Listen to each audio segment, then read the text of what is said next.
नमस्कार। एबीपी गंगा पर शूरवीर को अंतिम विदाई देती हर एक तस्वीर, हर एक पहलू पर हमारी नजर बनी हुई है। इसी कड़ी में हम आपको बताते चले, अपडेट ये है कि सुलूर एयरबेस से दिल्ली के लिए विमान रवाना हो चुका है। अब से थोड़ी देर में पालम एयरपोर्ट पर जाबाजों का पार्थिव शरीर पहुंचेगा, जो तमिलनाडु के सुलूर एयरबेस से रवाना हो चुका है। हरक्यूलिस विमान है जिसके जरिए देश के शूरवीरों का पार्थिव शरीर दिल्ली के पालम एयरपोर्ट पहुंचेगा। हर कोई इंतजार कर रहा है। गमगीन माहौल में नम आंखों से आखिरी बार विदाई देने के लिए सीडीएस को और उनके साथ इन जवानों को, जिनकी शहादत को देश याद करेगा।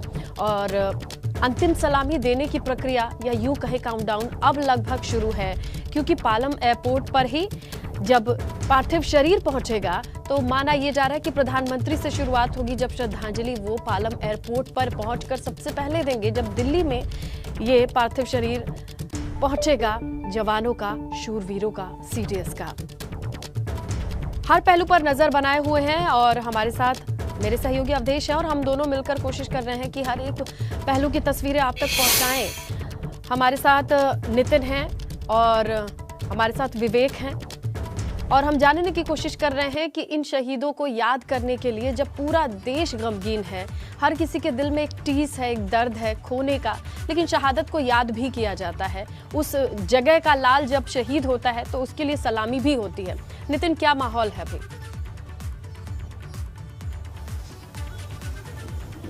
देखिए, बिल्कुल जिस तरह से ये जो नुकसान हुआ है, बहुत बड़ा नुकसान है, और ऐसे में अब पार्थिव शरीर जिस तरीके से सुलूर एयरबेस से दिल्ली के लिए रवाना हुआ है, तो आगरा का जो लाल है पृथ्वी सिंह चौहान, उनके जो फैमिली मेंबर्स हैं वो भी दिल्ली के लिए रवाना हो गए हैं। मैं उनके घर पर मौजूद हूँ आगरा के सरन नगर में।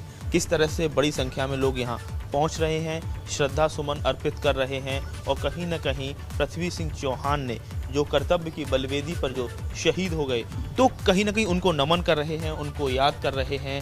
जो लोग आ रहे हैं, तमाम राजनीतिक दलों के लोग भी यहाँ पहुँचे हुए हैं और लगातार श्रद्धा सुमन अर्पित कर रहे हैं। कुछ लोगों से भी बात करेंगे। आपसे भी मैं बात करना चाहूँगा, आप यहाँ आए हैं, किस तरह से पृथ्वी सिंह चौहान को याद कर रहे हैं? कहते हैं कि पूरा परिवार में एकमात्र ऐसे फौजी थे, यानी एयरफोर्स पर्सन थे, जिन्होंने देश के लिए अपनी कुर्बानी दी। वो बचपन से ही चाहते थे कि वो एयरफोर्स में जाएं।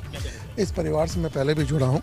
ये व्यापार पूरा व्यावसायिक है। एक उनके मन के अंदर धारावाहिक देखकर वो विंग कमांडर के रूप में बने। ऐसी आगरा की धरती पे ऐसे विंग कमांडर बार बार पैदा हो, और बार बार माँ भारती की सेवा के लिए हर बार पैदा हो। आप देखिए, मैं आपको बता दूं, बेकरी कारोबार है इस चौहान फैमिली का, और बचपन में जब फौजी सीरियल आता था तब पृथ्वी सिंह पड़ोस में जाकर टेलीविज़न देखते थे, और वहाँ से उनको जो प्रेरणा मिली, और उसके बाद उन्होंने आर्मी में, एयरफोर्स में जाने की ठानी। जब उनको पता चला कि इसके लिए वो सैनिक स्कूल में जाकर वो एक आर्मी के ऑफिसर बन सकते हैं, तो रीवा में सैनिक स्कूल में उनके माँ बाप ने उनको दाखिला दिलाया, और उसके बाद वो एनडीए क्वालिफाई किए और वो एयरफोर्स में वो पायलट बने, और विंग कमांडर के पद पर रहते हुए वो आज उन्होंने अपना सर्वस्व न्यौछावर कर दिया। जिलाध्यक्ष समाजवादी पार्टी भी हमारे साथ हैं। किस तरह से आप याद कर रहे हैं? पूरा देश गमगीन है, बड़ी क्षति हुई है। देखिए, हिंदुस्तान की रक्षा करने वाले जो आज वीर गति को प्राप्त हुए हैं, हमें बहुत खेद है। आगरा के रहने वाले विंग कमांडर पृथ्वी सिंह चौहान, जिन्होंने ईमानदारी और निष्ठा के साथ देश की सेवा की, आज हमारे बीच में नहीं है।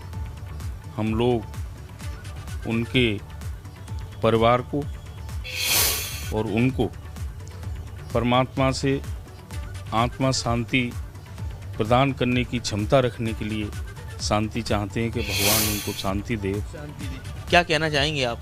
बड़ा नुकसान हुआ है। सीडीएस देश की कहा जाए, हमारी जो रक्षा डिफेंस मिनिस्ट्री का सबसे बड़ा टॉप ब्यूरोक्रेट, सबसे टॉप ऑफिसर नहीं रहे। पृथ्वी सिंह चौहान की तरह एक टॉप जांबाज विंग कमांडर नहीं रहे। किस तरह से इस देश के लिए बड़ी क्षति है? किस तरह से आप होमेश श्रद्धा सुमन अर्पित करना चाहिए? देखिए, आज हम लोग यहाँ पे आए हैं शोक संवेदना करने। माननीय राष्ट्रीय अध्यक्ष जी के संज्ञान में भी डाल दिया गया है अध्यक्ष जी के द्वारा। तो हम लोग सभी यही यहाँ पे आए हैं, और जिस तरीके से ये देश को ही नहीं, आगरा को भी बहुत बड़ा नुकसान हुआ है, जो आगरा के ये लाल हुआ करते थे, जो आज नहीं रहे, इसके लिए पूरा हर आगरा का वासी पूरा गमगीन है और पूरी तरीके से जी बहुत गमज़दा है। और हम सभी लोग ये कहना है कि इनके परिवार को किसी भी तरीके से जो हो सकेगा हम लोग पूरी तरीके से खड़े हुए हैं, समाजवादी लोग, और हर चीज़ से हम लोग सब साथ में हैं। कुल मिला के सभी दलों के सभी लोग, एक 125 करोड़ भारतीय कहीं ना कहीं एक क्षति से कहीं ना कहीं अपने आप को जोड़ रहे हैं। बहुत ज़बरदस्त कहा जाए सदमा है परिवार को।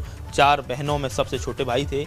बड़ी बहन शकुंतला, मीना, गीता, नीता वो लगातार यही कह रही हैं कि 31 साल बाद जब रक्षाबंधन से पहले सहारनपुर से कोयम्बटूर के लिए ट्रांसफ़र हुआ था तो कुछ दिन के बीच में जो कहा जाए उनको छुट्टियां मिली थी, तो रक्षाबंधन पर एक साथ चारों बहनों ने 31 साल बाद, यानी जब वो आर्मी स्कूल में पढ़ने गए और उसके बाद वो ड्यूटी में आए, देश सेवा में जुटे रहे, तो कभी ऐसा मौका नहीं मिला कि चारों बहनें एक साथ। जो काल की गति थी वो सब कुछ तय कर रही थी और 3 दशकों के बाद आखिरी बार सभी की मुलाकात हुई और किसी को उस वक्त अंदाजा नहीं था कि ये रक्षाबंधन आखिरी हो जाएगा। हम एक बार फिर से रुक करते हैं देवरिया का, हमारे साथ विवेक भी बने हुए। विवेक, चिंताएं बहुत ज़्यादा हैं और पूरा देश सलामती की दुआएं कर रहा है, लेकिन जिस तरीके से उनके चाचा बता रहे हैं कि लगभग 50% के आसपास बर्न बताया जा रहा है, गंभीर चोटें हैं, तो ऐसे में सभी को इंतज़ार है कि कोई अच्छा मेडिकल बुलेटिन आए और राहत मिले।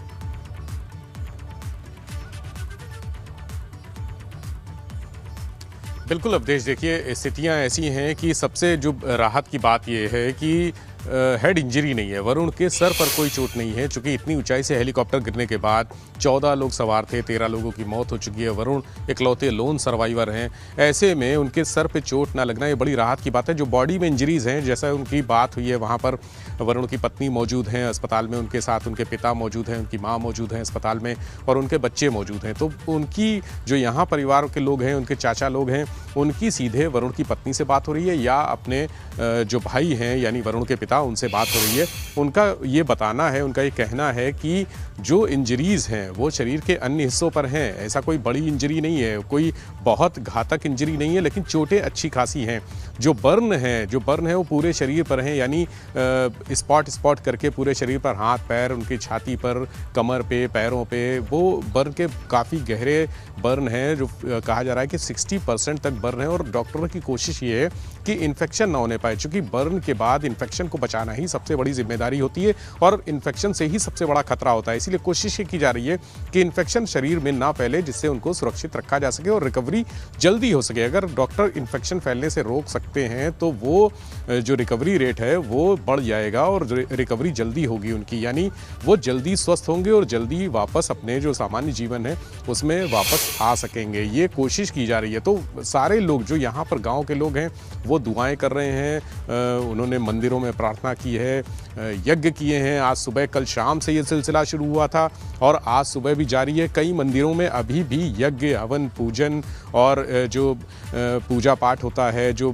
महामृत्युंजय का जाप होता है, वो भी हो रहा है। कई मंदिर जो आसपास के गांव के हैं वहाँ भी ये पूजा पाठ चल रहा है। जैसा भी उनके चाचा दिनेश प्रताप सिंह ने बताया कि यही नहीं, कई जहाँ पर उनके रिश्तेदार हैं, चाहे वो बनारस हो, चाहे वो लखनऊ हो, चाहे वो भोपाल हो या दिल्ली हो, वहाँ पर इस तरह की दुआएं मांगी जा रही हैं। दुआओं का दौर चल रहा है विवेक, और प्रार्थना आपने कर जो रहे हैं, तस्वीरें दिखाई थी, बहुत सारे जो और गांव के लोग हैं, जो उनके जानने वाले लोग हैं या जो नहीं भी जानते वो भी वहां पर पहुंचे। क्या वो लोग मौजूद हैं, उनसे बातचीत संभव है कि किस तरीके से उनकी प्रार्थनाएं चल रही हैं और क्या कुछ उनके मन में चल रहा है इस समय? जी बिल्कुल अवधेश, यहाँ पर बहुत सारे लोग मौजूद हैं और चूँकि ये थोड़ा सा रात का समय हो गया है और हम आपको नज़ारा सामने दिखाना चाहेंगे कि वहाँ अभी भी जो इनके चाचा हैं अखिलेश प्रताप सिंह और दिनेश प्रताप सिंह, वो बैठे हुए हैं और उनके आसपास लोग बैठे हुए हैं। ये सिलसिला सुबह से जारी है, लगातार जारी है। लोग आ रहे हैं, लोग जा रहे हैं और उनकी एक जो टीम है वो उनके लिए स्वागत सत्कार का भी इंतज़ाम कर रही है, यानी ठंड के समय में उनको चाय और नाश्ता भी मिल रहा है। तो हर तरह का ख्याल रखा जा रहा है और सब यहाँ पर संवेदनाएँ जताने आ रहे हैं और ये प्रार्थना कर रहे हैं कि वरुण जल्दी से जल्दी ठीक होकर आए। आप देख रहे हैं सामने कि लोग जो बरामदे में ये कुर्सियां लगी हैं, इसके अलावा जो ऊपर कुर्सियां लगी हैं उसमें लोग बैठे हुए और लगातार ये सिलसिला जारी है। लोग आते हैं, बात करते हैं, संवेदनाएं जताते हैं और दुआएं मांगते हैं और कहते हैं कि जल्दी स्वस्थ हो वरुण, और कुछ देर बैठकर फिर चले जाते हैं। और इसमें तमाम ऐसे लोग हैं जो राजनीति से जुड़े हुए हैं, लेकिन चूँकि मामला ऐसा है कि ये संवेदनाओं का मामला है, ये किसी भी तरह से किसी भी तरह की चीज़ों से ऊपर का मामला है। तो देश का मामला है, एक देश के जो सच्चा सपूत है, फौजी, उसका मामला है। तो यहाँ पर जो चूँकि उनके चाचा अखिलेश प्रताप सिंह कांग्रेस के प्रवक्ता हैं, राष्ट्रीय प्रवक्ता हैं, एक पार्टी से जुड़े हुए हैं,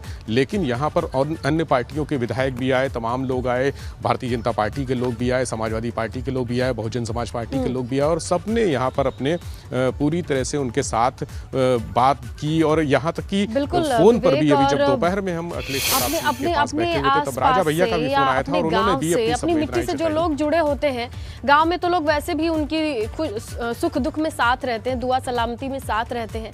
ये तो पूरा ऐसा मौका है कि देश इकट्ठा है और प्रार्थना कर रहा है। को अंतिम विदाई, अंतिम सलामी की तैयारी पूरी हो चुकी है। हमारी नजर लगातार बनी हुई है, तस्वीरें हम आप तक पहुंचा रहे हैं, और इस वक्त जो बड़ी अपडेट्स आ रही हैं इसके लिए हम हमारे सहयोगी अविनाश से भी जुड़े हुए हैं, और अवधेश भी बता रहे हैं हमारे साथ कि किस तरीके से हर एक पल लोग इंतजार भी कर रहे हैं कि किसी भी क्षण अगर उन्हें दर्शन हो पाए, जो कि अंतिम दर्शन होंगे उनके शूरवीरों के, तो वो कर सकें। हमारे सहयोगी अवधेश के पास चलते हैं। बिल्कुल स्नेहा, इस बीच एक बड़ी खबर आ रही है। बड़ी खबर यह है कि रात 9 बजे पालम एयरपोर्ट पहुंचेंगे प्रधानमंत्री नरेंद्र मोदी। सीडीएस जनरल बिपिन रावत को श्रद्धांजलि देंगे। तीनों सेनाओं के प्रमुख भी मौजूद रहेंगे वहां पर। प्रधानमंत्री नरेंद्र मोदी 9 बजे पालम एयरपोर्ट पहुंचेंगे। हरकुलिस विमान से सभी शहीदों का जो पार्थिव शरीर है वो लाया जा रहा है। शाम 7:30 बजे पहुंचने की संभावना है, और रात 9 बजे पालम एयरपोर्ट पहुंचेंगे प्रधानमंत्री नरेंद्र मोदी। सीडीएस जनरल बिपिन रावत को श्रद्धांजलि देंगे, और इस मौके पर, इस वक्त जब प्रधानमंत्री वहां होंगे, तीनों सेनाओं के प्रमुख भी मौजूद रहेंगे। प्रधानमंत्री मोदी रात 9 बजे पालम एयरपोर्ट पहुंचेंगे। तो जैसा कि एबीपी गंगा ने आपको पहले ही बताया था कि ये बात सामने आ रही कि प्रधानमंत्री पहुंच सकते हैं, तो अब वक्त हम भी आपको बता रहे हैं। रात 9 बजे पालम एयरपोर्ट पहुंचेंगे प्रधानमंत्री नरेंद्र मोदी। सीडीएस जनरल बिपिन रावत को श्रद्धांजलि देंगे। तीनों सेनाओं के प्रमुख भी अपने शीर्ष सैन्य अधिकारी को सलामी देने के लिए पहुंचेंगे। पीएम मोदी रात 9 बजे पालम एयरपोर्ट पहुंचेंगे। और अगर हम बात करें तो सुलूर एयरबेस से हरकुलिस विमान टेक ऑफ कर चुका है, और संभावना जताई जा रही है कि दिल्ली के पालम एयरपोर्ट पर 7:30 बजे ये विमान पार्थिव शरीर को लेकर पहुंच सकता है। और रात 9 बजे प्रधानमंत्री नरेंद्र मोदी पहुंचेंगे पालम एयरपोर्ट, जहां पर वो सीडीएस बिपिन रावत और सभी शहीदों को श्रद्धांजलि देंगे। तीनों सेनाओं के प्रमुख भी पालम एयरपोर्ट पर मौजूद होंगे। बिल्कुल अवधेश, तो देखिए एबीपी गंगा पर हमने ये खबर दिखाई थी और बताया था कि हो सकता है प्रधानमंत्री पहुंचे, लेकिन अब देखिए पुख्ता जानकारी आ रही है और 9 बजे का वक्त भी सामने आ चुका है। तो आज जिनकी शहादत को नमन कर रहे हैं उनमें एक पृथ्वी सिंह भी हैं। उनका ताल्लुक है आगरा से, और यहीं पर मौजूद है हमारे सहयोगी नितिन उपाध्याय। नितिन उसी घर पर मौजूद है जहां ये मिट्टी का लाल पला बढ़ा, और आज ये खबर है कि उसकी शहादत को नमन करने के लिए ये लोग वहां इकट्ठे हैं। और बताइए किस किस से बात हो पा रही है नितिन? वहां आसपास के जानने वाले लोग भी हैं?